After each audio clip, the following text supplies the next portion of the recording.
ओम नमो भगवते वासुदेवाय। ओम नमो भगवते वासुदेवाय। नारायणं नमस्कृत्य नरं चैव नरोत्तमं देवीं सरस्वतीं व्यासं ततो जयमुदीरयेत्। नष्टप्रायेषु भद्रेषु नित्यं भागवत सेवया भगवती उत्तमा श्लोके भक्ति reading from chapter 9 Bhagavad Gita as it is, the most confidential knowledge. Text number 24. Aham hi sarva yagnanam aham hi sarva yagnanam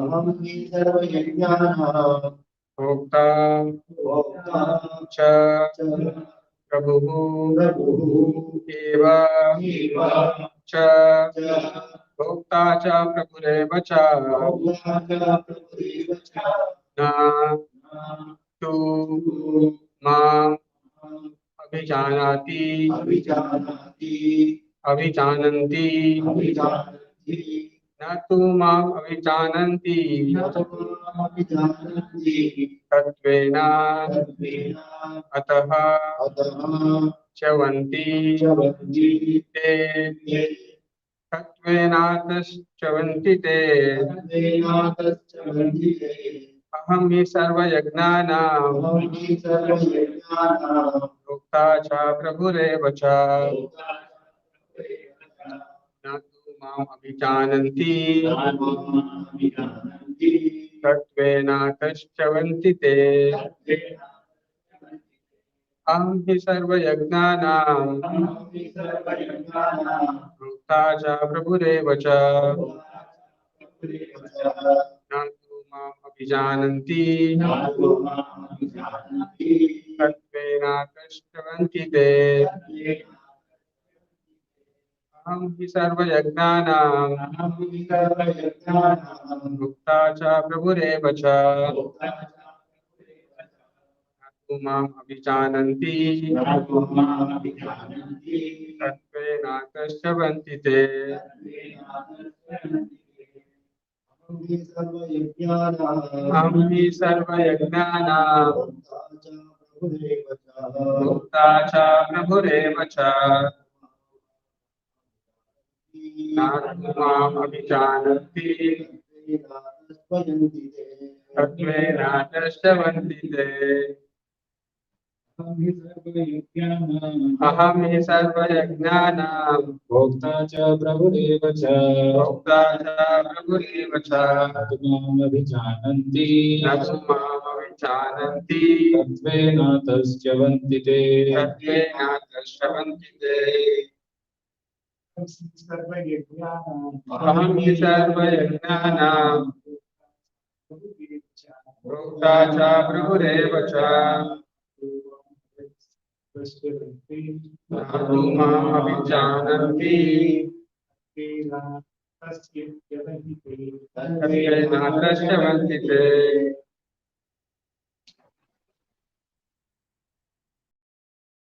अहं हि सर्वयज्ञानां भोक्ता च प्रभुरेव च भोक्ता च प्रभुरेव च न तु माम् अभिजानन्ति न तु माम् अभिजानन्ति तत्त्वेनातश्च्यवन्ति ते। तत्त्वेनातश्च्यवन्ति ते। अहं हि सर्वयज्ञानां भोक्ता च प्रभुरेव च न तु माम् अभिजानन्ति तत्त्वेनातश्च्यवन्ति ते। अहं हि सर्वयज्ञानां भोक्ता च प्रभुरेव च न तु माम् अभिजानन्ति Tadvena Drashtavanti te. Online. अहम हि सर्वयज्ञानां Aham hi sarva yajnanam भुक्ता च प्रभुरेव च bhokta cha prabhureva cha न तु na tu mam abhijananti तत्त्वेन च वर्तिते tadvena drashtavanti te. Aham, I, he, surely, sarva, of all, yajnana, sacrifices, bhokta, enjoy, cha, and prabhu, Lord, eva, also, cha, and na, not, to, but, mam, me, abhijananti, no, tatvena, in reality, ataha, therefore, chavanti, fall down, te, te. Translation and purport is Divine Grace K.C. Bhaktivedanta Swami Srila Prabhupada. Translation. I am the only enjoyer and the only object of sacrifice. Those who do not recognize my true transcendental nature fall down. Translation with repetition. I am the only enjoyer and the only object of sacrifice. Those who do not recognize my true transcendental nature fall down. Purport by Srila Prabhupada. Here, it is clearly stated that there are many types of yajna performances recommended in the Vedic literatures. But actually, all of them are meant for satisfying the Supreme Lord. Yajna means Vishnu. In the second chapter of Bhagavad Gita, it is clearly stated that one should only work for satisfying Yajna or Vishnu. The perfectional form of human civilization, known as Varnashrama Dharma, is specifically meant for satisfying Vishnu. Therefore, Krishna says in this verse, I am the enjoyer of all sacrifices because I am the Supreme Master. However, less intelligent persons, without knowing this fact, worship demigods for temporary benefit. Therefore, they fall down to material existence and do not achieve the desired goal of life. If, however, anyone has any material desire to be fulfilled, he had better pray for it to the Supreme Lord, although that is not pure devotion, and he will thus achieve the desired result. Thus ends the Transcendental Bhaktivedanta Prabhupada. Om Agnan Divirandasya Jnananjanashalakaya Chakshurunmilitam Yena Tasmai Shri Gurave Namaha Namah Om Vishnu Padaya Krishna Prishtaya Bhutale Srimate Bhakti Vedanta Swami Niti Namine Namaste Saraswate Deve Gauravani Prashadine Nirvishesha Shunyavadi Pashyat Vishadarini Jai Shri Krishna Chaitanya Prabhu Nityananda Shri Advaita Gadadhara Shri Vasadi Gaura Bhakta Vrinda Hare Krishna Krishna Krishna Hare Hare Hare Rama Rama Rama Hare Hare.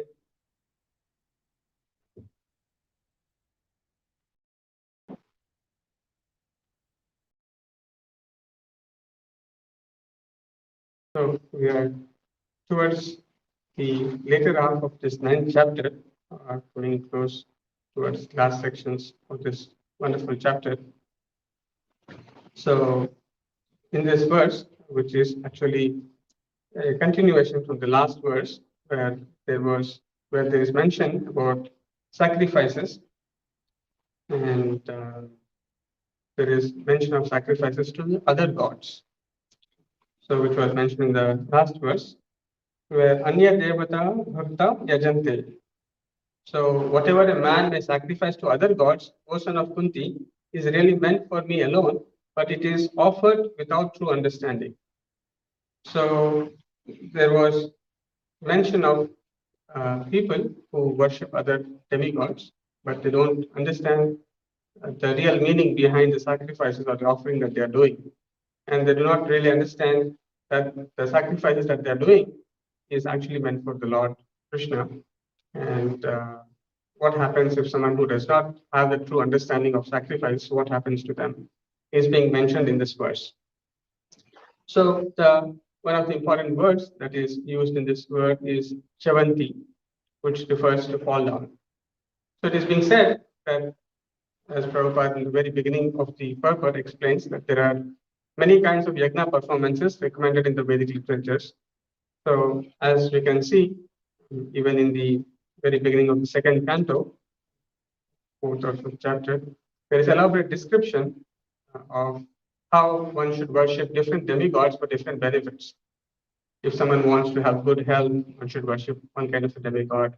If one wants wealth, one can worship one kind of demigod. If one wants to have good wife or spouse, one should worship another demigod. In this way, there is different kinds of offerings which are made to different demigods for certain temporary benefit. And these are mentioned in the Vedic literatures and how they are performed, why they are performed, and so on and so forth. But what is the actual purpose of doing all these things? That is sometimes not known to the people who perform certain kinds of sacrifices. And here Prabhupada clearly states that, but although there are so many different kinds of yajna performances, but actually all of them are meant for satisfying the Supreme Lord. So that is the real purpose of performing any sacrifice, is actually that the Lord Vishnu or Lord Krishna has to be satisfied. Now, what happens to one who does not recognize this fact, the nature of the Supreme Lord, and the nature of why something has to be what is the purpose of the sacrifice? What happens to them? Those who do not recognize that fact of the supremacy of the Supreme Lord, here it is being said, Chavantite, they fall down. Now, this word fall down is very important to understand. Now, what does the word fall down mean? So, Prabhupada in various different places explains this word fall down.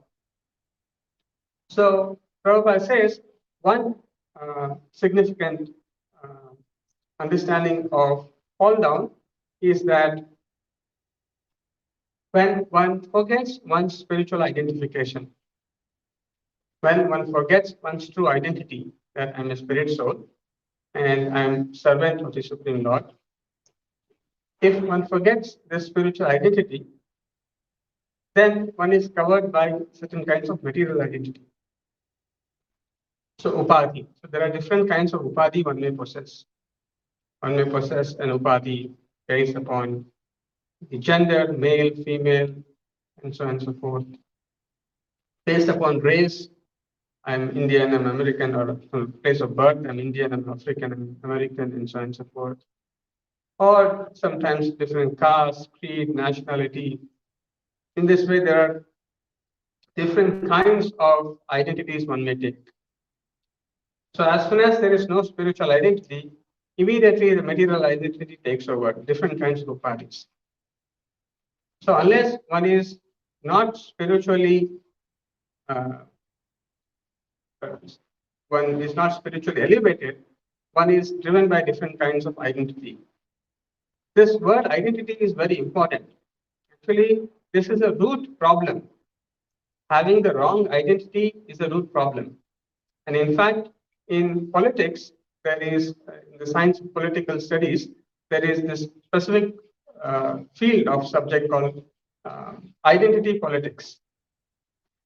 Whenever there is an election, whenever there is some sort of a survey that is done in political science, one of the primary understanding they want to understand is that how is their identity playing a role in the politics? So they study, okay, what kind of religious people are voting to which kind of people? Women as a certain identity, whom are they voting to? In this way, they study very elaborately how identity is playing a very significant role.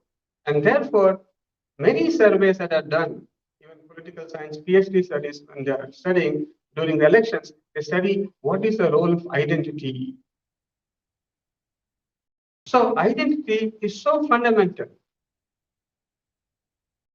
So either one can remain in the spiritual identity or one will remain in a material identity.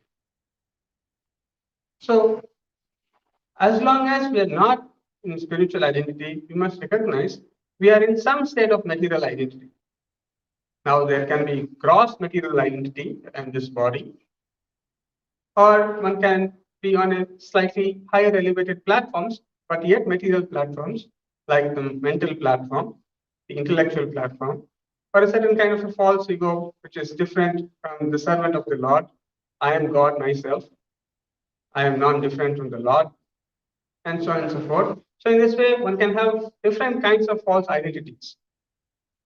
So as soon as we recognize that we are having false identity, that means we are fallen down. So Prabhupada, especially in different purpose and Chaitanya Charitamrita, especially writes that how the spiritual practices are meant to help one remove this misidentification. And in that connection, Prabhupada also explains the another meaning of fall down. Prabhupada says another meaning of fall down is that when a living entity comes under the influence of the three modes of material nature. So Rajoguna, Tamoguna, and Sattva-guna. So one may come under the influence of one of these modes. And as soon as one comes under the mode, under this influence of this one of these modes, naturally the forgetfulness of one's identity takes place. Also, one starts to act in a ways which is away from devotional life, away from one's own identity, the activities which one is supposed to perform. So Prabhupada gives a wonderful example in this connection. Prabhupada says, Krishna is like big fire, and the living entity is like a spark. Now, Prabhupada says, when there's a big fire, there will be some sparks. Prabhupada says, fut, fut. And if they come out of the big fire and they fall on the ground, they get extinguished. So, and then Prabhupada explains how these three modes function. So, Prabhupada says, if the fire spark falls from the fire and falls on dry grass, then there is a chance that this small spark of fire can ignite the dry grass and create fire again. So Prabhupada says, Sattva-guna is a platform from which one can understand one's real identity. So it is better to be in Sattva-guna. There is a possibility that one can go to understanding one's true identity and the identity of the Lord and render devotional service. But Prabhupada says, if the spark of fire falls on green grass, then it will be extinguished. Most likely it will be extinguished. And Prabhupada says, what if the fire spark falls in water? There is no question of it being not extinguished. It is definitely going to be extinguished. So Tamoguna and Rajoguna, if one is occupied with these base qualities, that means one has fallen down very, very downwards. That from the real identity, one is very, very far away. And therefore, all the Vedic literatures are helping one to go away from these base qualities. What is the base quality? Kama, Lobha, Krodha, extreme lust, extreme greed, anger, self-centeredness, enjoyment, sense enjoyment, unrestricted sense enjoyment. So all these qualities fall in the base category. As long as one is in the base category, as long as one is influenced by these base qualities, then one's progress in understanding one's real identity does not take place. So therefore, the Vedic system is that there is the Varnashrama system. There is different prescribed sacrifices to elevate one from one level to another level to another level and eventually gradually take one to the level where one is actually rendering devotional service. So the Vedic literatures are catering to the needs of different kinds of people. So people who are on the very, very base level, how do we elevate them step by step? So there are various sacrifices, there are various methods that are recommended. Similarly, the Varnashrama system is meant to help anyone who is in different rungs of this Varnashrama system to gradually rise above to one's real identity. So to rise from being fallen down. Similarly, Prabhupada also gives another example of what it means to fall down. So in that connection, Prabhupada explains, fall down means to imitate Krishna. Fall down means imitate Krishna, and Prabhupada says that imitating Krishna means to become enjoyer and to become master. Bhokta and Prabhu. Here Krishna is saying, Aham hi sarva yagnana bhokta cha prabhurevacha. So Krishna is saying, I am the enjoyer and I am the master, but in a fallen state, the living entity thinks, I am the enjoyer and I am the master. So if one's consciousness is filled with these tendencies of being the master and the enjoyer, then one is fallen down. So this is another criteria Prabhupada uses. And then Prabhupada also says that either one remains in the state of Tamoguna, Rajoguna, or Sattva-guna, still it is very difficult for one to actually rise above to the transcendental platform, especially in Kali Yuga. So the transcendental platform is the platform of Krishna consciousness, where one really identifies oneself as a servant of Krishna and Krishna as the supreme enjoyer and the master. This is very, very difficult in Kali Yuga. So for this reason, Prabhupada says, Ye bhala, ye manda, sababhrama. So Prabhupada says that one may think, oh, I'm slightly better than the other person. I'm in Sattva-guna, I'm a Brahmana, I'm a born Brahmana. Or someone may think, oh, I'm slightly in a passionate mode, I'm able to earn a lot more things. I'm better than the person in ignorance. In this way, one may compare oneself with others and think, oh, I'm slightly better than the others. But Prabhupada says, this is all foolishness. And Prabhupada also gives an example of rice stool and wet stool. Prabhupada says, in India, sometimes there is a lot of sun, people sometimes evacuate in open fields. And because of sun, Prabhupada says on the top portion of the stool may be dry, and someone may say this is nice in the evening. In the evening, when he sees the top portion of the stool is dried, and one may say this is nice, and the bottom portion is not nice.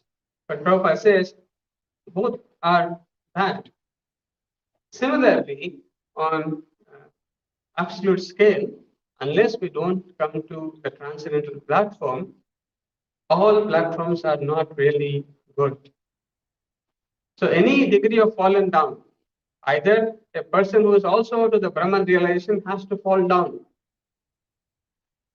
because of his misconception. So either the one in the Brahman platform or lowest gross materialistic platform, all these platforms are fallen down platforms from the real transcendental platform. Therefore, the recommended process for this age is different from the other methods in other yugas. Because to rise to this higher standards by this gradual evolution from one state to another state to another state, and eventually to come to devotional service is very slow. However, we will come to see that a little more later, and therefore Prabhupada writes here, the perfectional form of human civilization, known as Varnashrama Dharma, is specifically meant for satisfying Vishnu. So here, Prabhupada is bringing how the Vedic system is organized, how it helps one gradually rise from the fallen state.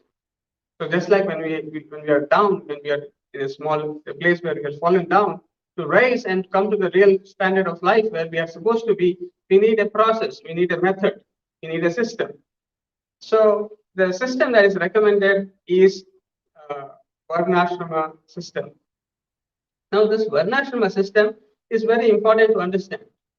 This is any social institution.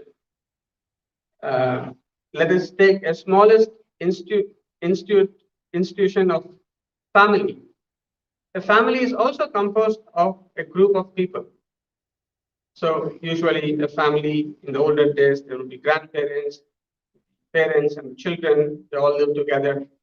So a small unit like family also needs a certain framework to function very well. That means everyone must have their own duties, responsibilities, and when they collectively work, they could act efficiently if they are supporting each other. If everyone is doing something independently, then the system breaks down. The benefit of coming together does not take place.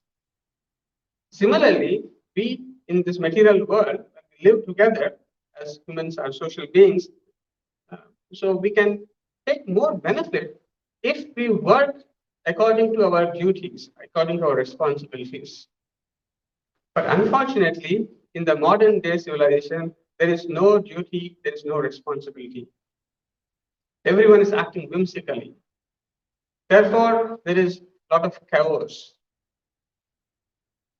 If in a family system, if the child starts to act like a father, or the wife starts acting like a husband, and husband starts acting like a wife, and there are no clear demarcations of what one is supposed to do, then immediately there is chaos in the family.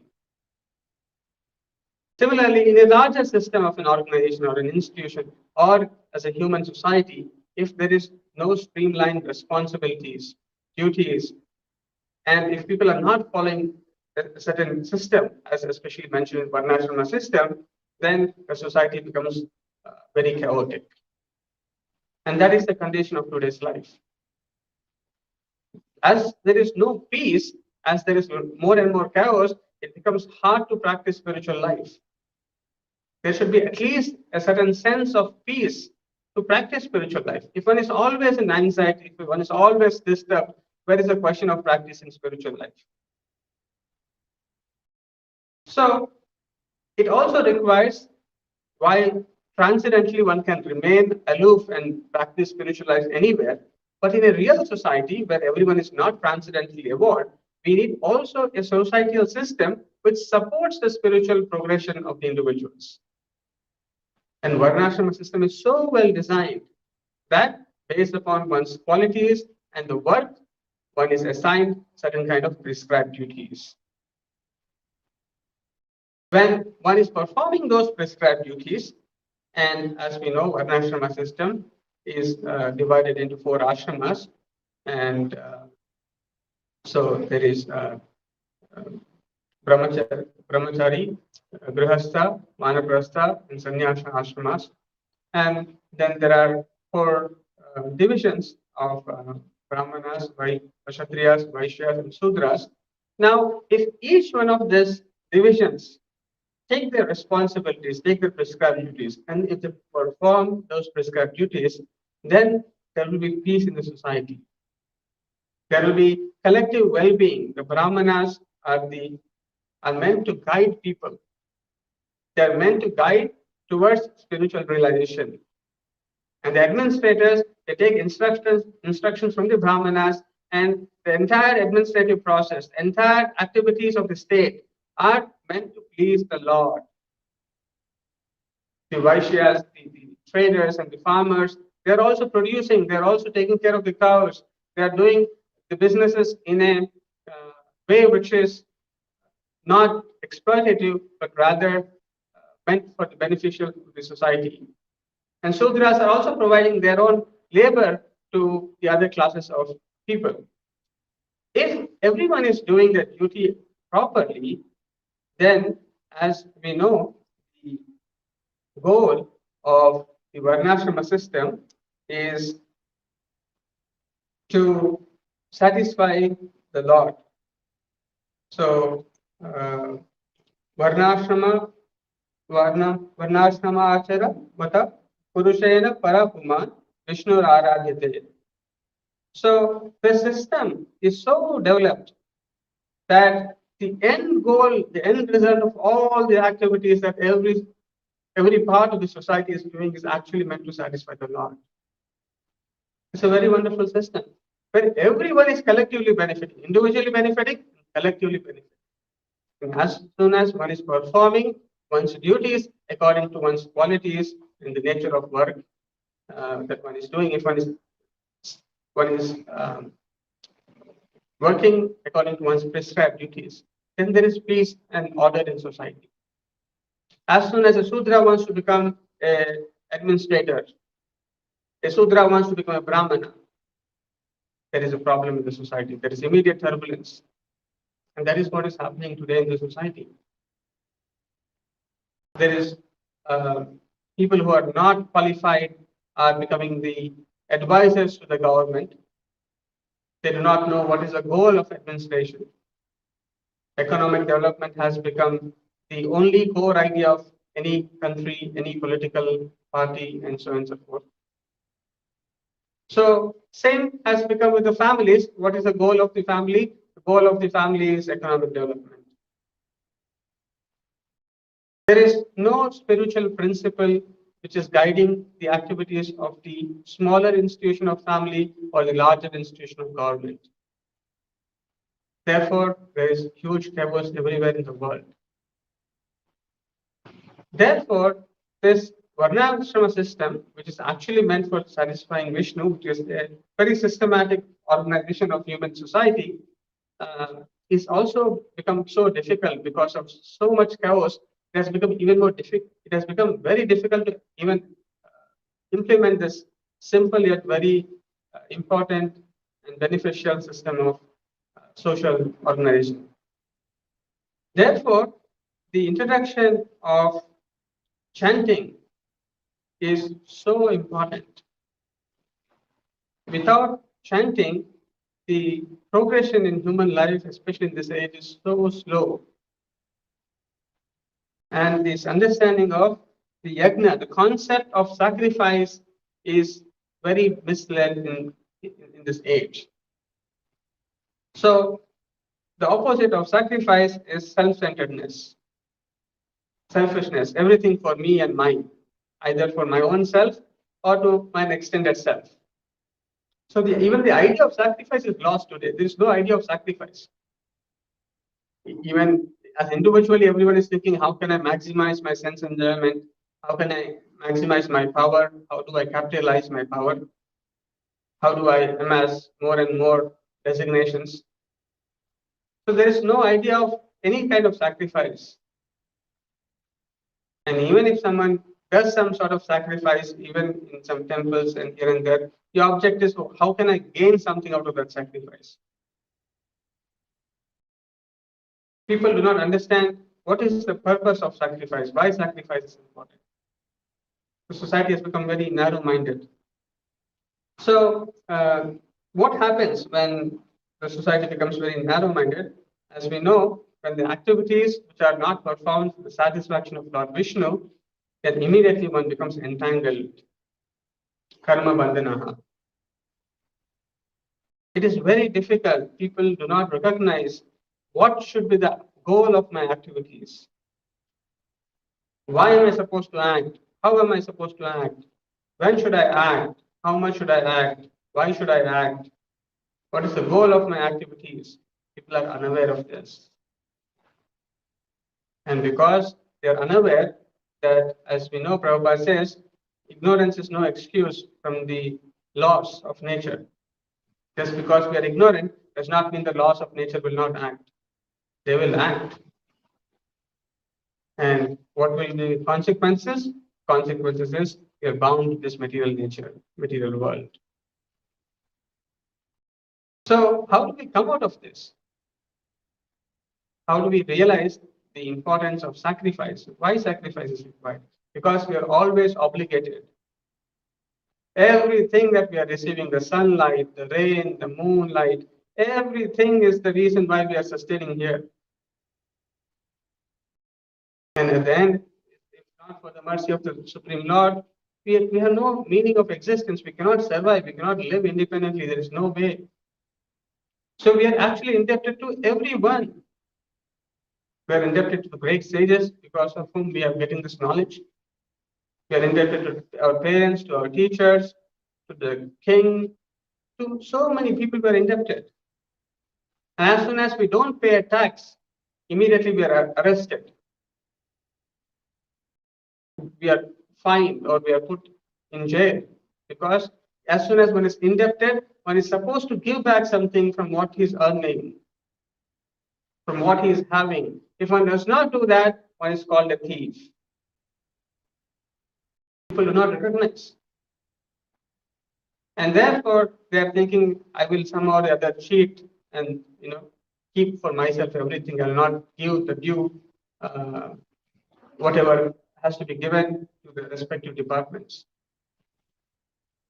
So just like in this material world, the police or the income tax officials, they catch people. Similarly, the laws of nature, the various administrative representatives of the Lord who are providing them, if one is not offering sacrifice to them, then one is also punished. And one, if does not recognize that it is the Supreme Lord, one is ordered, all these things are happening, then one is considered a thief. As soon as one is a thief, the material nature punishes one. It binds one. So the object of the idea of sacrifice is so important. It comes very in the beginning of Karma Yoga, in the 3rd chapter of Bhagavad Gita. As soon as Krishna explains that no one can live for a moment without work. So anyway, you have to work. Now, why don't you work as a sacrifice for Lord Vishnu? That will free you from all the struggles of material existence. So this idea of sacrifice is very important. And then it is also important to recognize the object of sacrifice. As we see in the previous verses, in the previous verse, we saw how people start worshipping various demigods because they think, okay, I have to do some sacrifice. So let me do some sacrifice so that I can become more powerful in my sense gratification, more powerful in my material conceptions of life, and enjoy the material world more. But people are less intelligent because they do not recognize how much more they get benefited simply by worshipping the supreme source of all sources, the Lord Shri Krishna. Because simply by worshipping him, one gets the benefit of not coming back to this material world. So, not knowing this temporary nature of worshipping demigods, people fall down to material conception and start worshipping the demigods. So, Prabhupada here mentions, however, less intelligent persons, without knowing this fact, worship demigods for temporary benefit. Therefore, they fall down to material existence and do not achieve the desired goal of life. So, this is very unique benefit of Krishna consciousness is that one is given an opportunity to attain the highest desired goal of life very quickly, directly. The association of the Lord,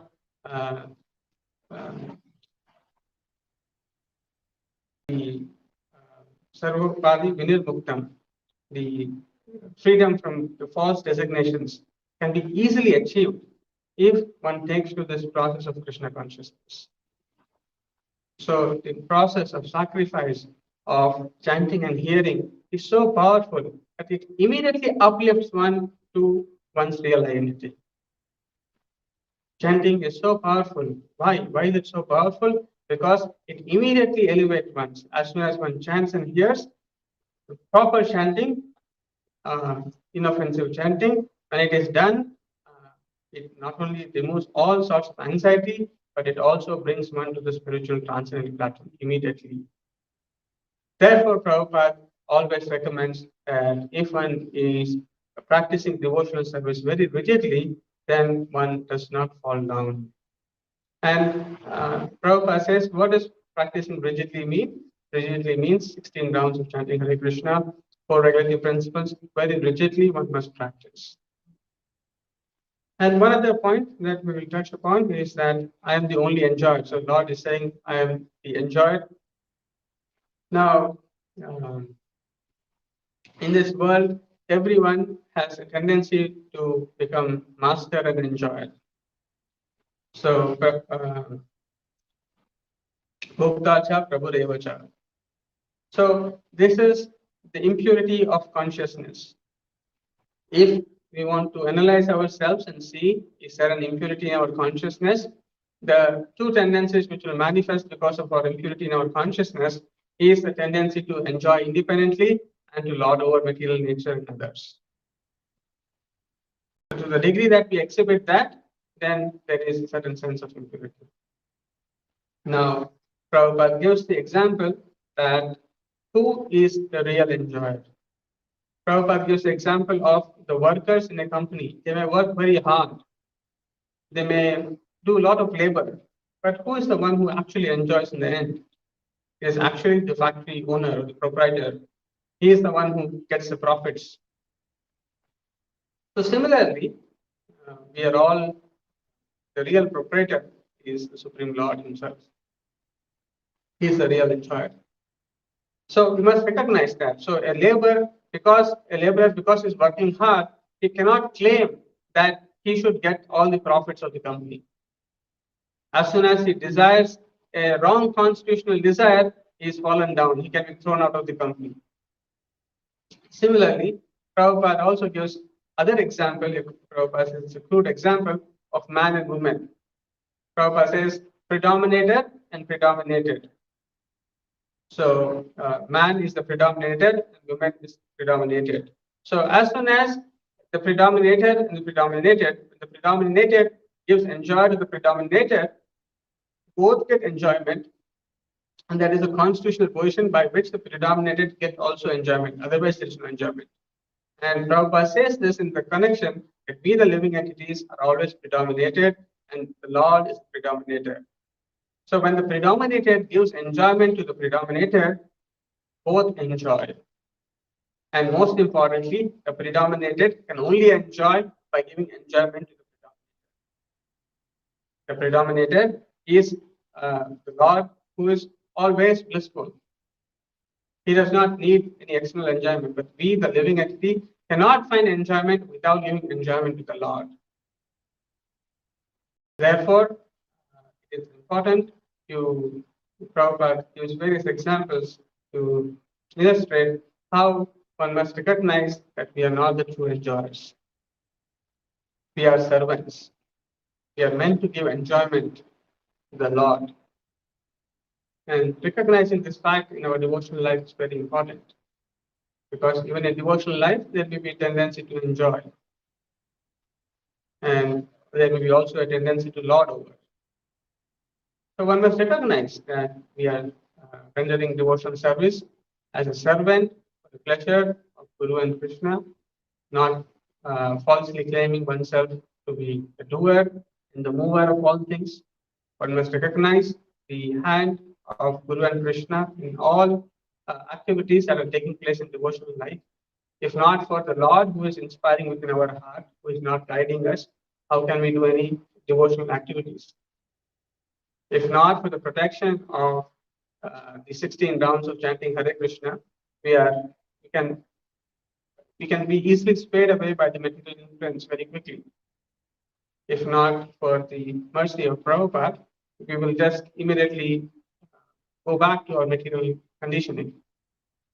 So we must recognize the role of Guru and Krishna in all our activities, in all ups and downs of devotional life. And we must remember that we are here to serve the Supreme Enjoyer, the Master, and He is the object of all sacrifices. In devotional service also, there are a lot of sacrifices every devotee makes to in one way or the other. But again, the object has to be very clear. The objective must be to please Guru and Krishna. One may work very hard, but if the object is not to please Guru and Krishna, then the sacrifice is not complete. The sacrifice is not in true understanding, it's not in tatvena, it's in not true knowledge. Even the devotional service must be done with an understanding of what is the aim of this. What are we trying to achieve? If the aim of devotional service is forgotten, then the material discrepancies, the material designations, all this creep in, and then immediately there is the conflict, the Kali personified as quarrels manifest. But as long as one is on a spiritual platform, one is in a devotional platform, then the internal energy of the Lord acts, and the mercy of the Lord, the spiritual master acts, and things become very smooth, and one does not fall down.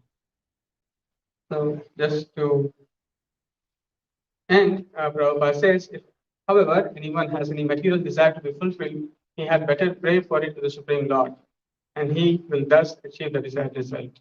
So while it is,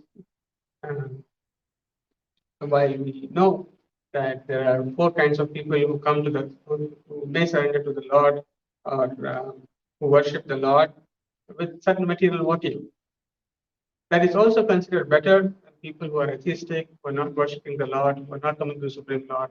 It is, as we heard in the lecture today morning, where Prabhupada is saying, sun the spark. Better to come and render service to the Supreme Lord in some way or there is some motivation than not coming to the Supreme Lord. And Prabhupada is very, very merciful. Lord Chaitanya Mahaprabhu is very, very merciful. Okay, somewhere or other, please come and chant Hare Krishna. Please come and take some prasadam. Somewhere or other, maybe something will touch you. Something will feel inspired. You'll feel inspired and you further make progress in devotion. So they have been very, very kind. They have simplified a lot of things and provided us with an opportunity to understand the Lord in in truth, in reality, by providing us the simple process of chanting, taking prasadam. And we are also very grateful to the Acharyas, Srila Prabhupada, Bhaktisiddhanta Saraswati Thakur, Bhaktivinoda Thakur, for providing us with great literatures by which we can understand this knowledge in Tattva, in truth. Otherwise, the doctrines of the philosophy can be very hard to understand. And in a world where there is full of distortion, full of speculation, without the mercy of these acharyas, it is not possible for us to understand the truth about the Lord. And today also happens to be the divine appearance of Sri Bhaktivinoda Thakur. So, disappearance there of Bhaktivinoda Thakur. So, we play a small video. I will stop here, class, and we'll play a small video.